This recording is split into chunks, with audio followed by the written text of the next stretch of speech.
a tué sans haine, sans plaisir, uniquement pour une chose, l'odeur. Condamné à mort pour des dizaines de crimes, il va pourtant manipuler une foule entière avec une seule goutte de parfum. Voici l'histoire la plus dérangeante jamais racontée. Le film se déroule au XVIIe siècle en Italie. Sur une grande place publique, une foule immense est rassemblée. Un homme enchaîné est conduit devant tout le monde. Les soldats annoncent qu'il a été condamné à mort. La foule est excitée, impatiente de le voir mourir. Mais avant l'exécution, le film nous ramène plusieurs années en arrière. À Paris, dans un marché aux poissons, une femme pauvre accouche en pleine rue, pensant que le bébé est mort. Elle l'abandonne immédiatement. Mais l'enfant survit, il pousse un cri. La foule s'attroupe. La mère est arrêtée puis exécutée pour infanticide. Le bébé est envoyé dans un orphelinat. Il grandit sans amour, rejeté par les autres enfants. Très vite, on remarque qu'il est différent. Il parle très peu, mais son odorat est exceptionnel. Il mémorise chaque odeur qui l'entoure.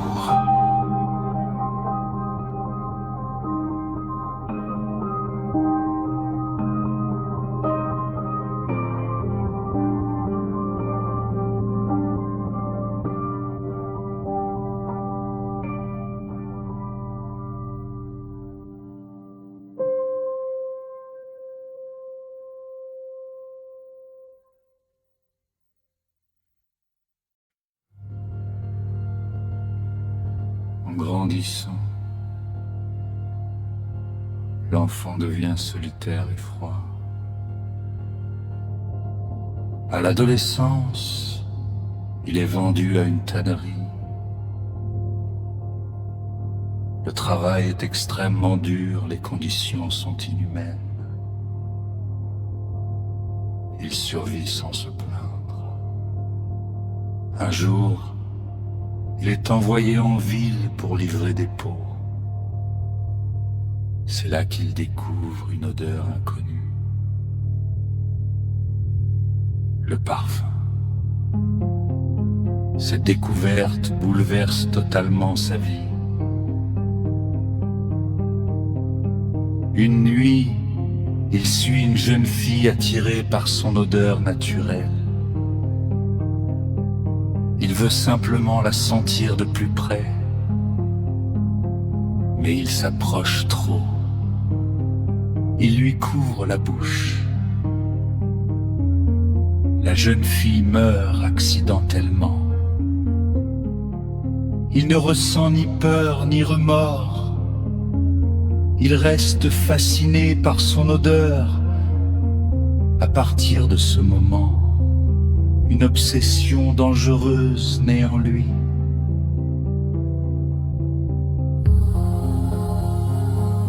Il rencontre Baldini, un parfumeur vieillissant. Sa boutique est en faillite. Il n'arrive plus à créer. Grâce à son odorat, le jeune homme reproduit des parfums à la perfection. Baldini comprend qu'il a affaire à un génie. Il lui apprend les techniques de fabrication. La boutique retrouve le succès, mais le jeune homme veut aller plus loin. Il veut capturer l'odeur humaine.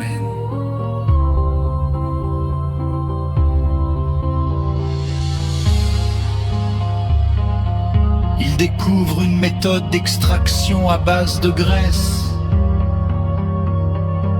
Une technique permettant de conserver une odeur.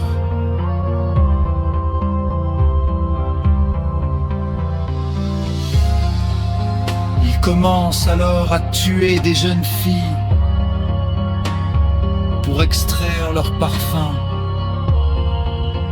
Les corps sont retrouvés sans cheveux, sans traces de viol.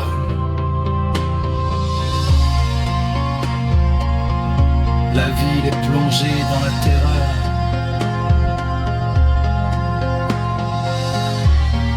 Les habitants vivent enfermés.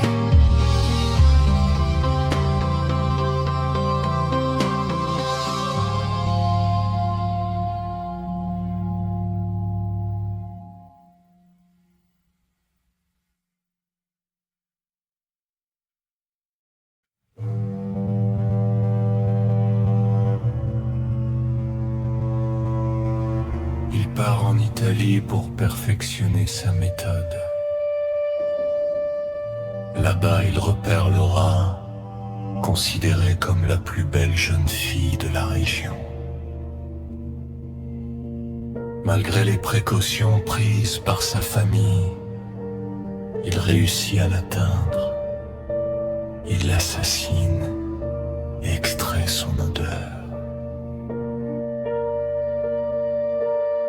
Il termine enfin son parfum parfait, composé de plusieurs jeunes filles.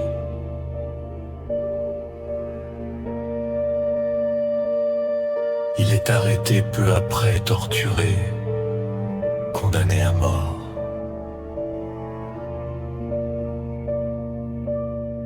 Le jour de l'exécution, une foule immense se rassemble.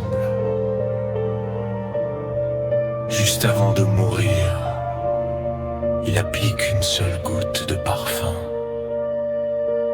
Instantanément, la haine se transforme en amour, la foule pleure, pardonne, l'adore. Même le père de Laura lui accorde son pardon. Il est déclaré innocent et libéré. Malgré tout, il comprend qu'il ne ressent toujours rien. Il retourne à Paris, au marché aux poissons où il est né. Il verse tout le parfum sur son corps, sous l'effet de l'odeur. La foule se jette sur